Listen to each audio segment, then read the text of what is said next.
इस चैनल को तुरंत सब्सक्राइब करें। सबसे पहले वीडियो पाने के लिए बेल आइकन भी दबाएं। ऐसे मौके पर मैं आपके सामने मौके से संबंधित कुछ बातें कहना चाहूंगा। साथियों, चुनाव तो आप लोगों ने पहले भी बहुत से लड़े हैं। रिपब्लिकन पार्टी के माध्यम से लंबे अरसे से आप लोग चुनाव लड़ते आए हैं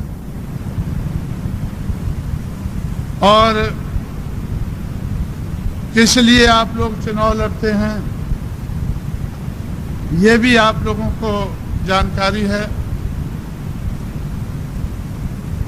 किस मूवमेंट को आप लोगों को चलाना है, आप लोगों ने चलाने की कोशिश की है, ये भी जानकारी है। नागपुर को बाबा साहब अम्बेडकर की कर्मभूमि कहते हैं, तो ऐसे लोगों की क्या जिम्मेवारी है इसकी भी आप लोगों को जानकारी है। आप लोगों ने वो जिम्मेवारी कितनी निभाई है इसकी भी आप लोगों को जानकारी है और मुझे भी जानकारी है। तो इस सारी जानकारी के बाद आज मैं आप लोगों के बीच में ऐसे मौके पर आया हूं, आप लोगों को अपने ऊपर भरोसा कायम कराने के लिए आप लोगों के बीच में आया हूं।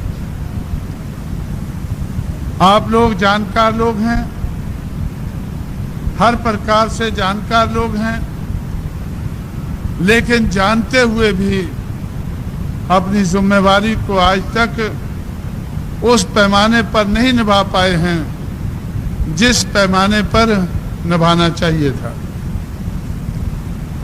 ये काम अभी बाकी है। जानकारी का काम तो बहुत कुछ हो चुका है। मैं आज अमरावती की तरफ से आते वक्त, आरवी की तरफ से आते वक्त, जब मैं रिजर्व बैंक के पास से गुजर रहा था तो मैंने अपने साथी से, उबाले से पूछा कि इधर कुछ हमारे पुराने साथी थे जो मुझे अच्छी तरह से जानते हैं, मैं भी जानता हूं, वो अध्ययन मंडल चला रहे थे। अभी भी वो अध्ययन कर रहे हैं, क्या अध्ययन उनका खत्म हुआ है, संपला है या नहीं संपला है? अगर अध्ययन संपला है तो फिर काम शुरू हो जाना चाहिए। अध्ययन तो बहुत हो गया है। अध्ययन किसी मकसद के लिए किया जाता है, अध्ययन ही एक मकसद बन के ना रह जाए। मुझे ऐसा लगा है कि जो सूझबूझ वाले पढ़े लिखे लोग हैं नागपुर के, जिनकी बड़ी जिम्मेवारी थी कुछ करने की, वो अध्ययन करके ही घर में बैठ गए हैं। जब कुछ पैसा इकट्ठा हो जाता है तो सोचते हैं कि एक खोली और बना लो। अध्ययन करने के बाद खोली बनाना, तो भाई खोली बनाने के लिए क्या ध्यान की जरूरत है? खोली बनाने के लिए एक खोली और बन जाए, एक बच्चे को और आगे बढ़ा दें, तो इसके लिए ज्यादा अध्ययन की जरूरत नहीं है। अध्ययन इसलिए किया जाता है कि अध्ययन करके, जानकारी हासिल करके, ज्ञान हासिल करके उसका किसी मकसद को पूरा करने के लिए इस्तेमाल किया जाए। इसलिए मैं नागपुर के जानकार साथियों से कहना चाहता हूं कि जो मकसद आप लोगों के सामने है, जिस मकसद को पूरा करने की आप लोगों की जिम्मेवारी है, वो मकसद अभी अधूरा है। पूरा नहीं हुआ है। मैं नागपुर में तो बाद में आया, पूना पहले पहुंचा। जब 1960 के लगभग मैं पूना में था तो उस वक्त तो मुझे इतनी जानकारी नहीं थी, इतनी दिलचस्पी भी नहीं थी। लेकिन 1964-65 में जब दिलचस्पी हुई, मैं अपने लोगों की मीटिंगों में जाने लगा, तो उस वक्त के नेता कहा करते थे कि बाबा साहब अम्बेडकर ने हमें कहा था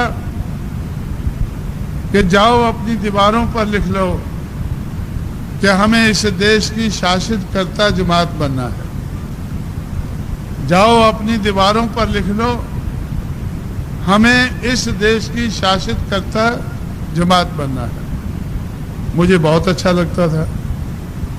मैं सोचता था कि ये बहुत अच्छी बात कही है, अब इसको पूरा करना है। जो लोग कहते थे कि बाबा साहब ने ऐसा कहा है, वो तो भूल भी गए हैं। जब मैं उनको याद कराता हूं तो गांधी जी के खादी के कपड़े उनको परेशान करते हैं। दादा साहब रूपते एक नेता थे, आप लोगों ने नाम सुना होगा। वो इस बात को बहुत कहा करते थे। जब वो खादी पहनकर एमएलसी बने, फिर मिनिस्टर बने, तो मैंने उनसे कहा कि जब मेरी आपसे पहले मैंने आपका भाषण सुना था, मुझे आपकी ये बात बहुत पसंद आती थी कि हमें इस देश की शासित कर्ता जमात बनना है। लेकिन उस दिशा में तो आप लोग बढ़ते नजर नहीं आ रहे हैं।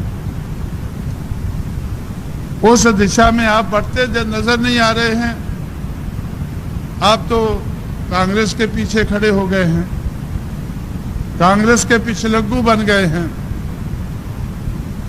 और मैं समझता हूं, और मेरे से ज्यादा आप समझते होंगे, कि कांग्रेस पार्टी ब्राह्मणवाद की ए टीम है। ब्राह्मणवाद को इस देश में टिकाए रखने का काम जितना कांग्रेस ने किया है, उतना किसी दूसरी पार्टी ने नहीं किया है। बीजेपी के लिए तो अभी करना बाकी है।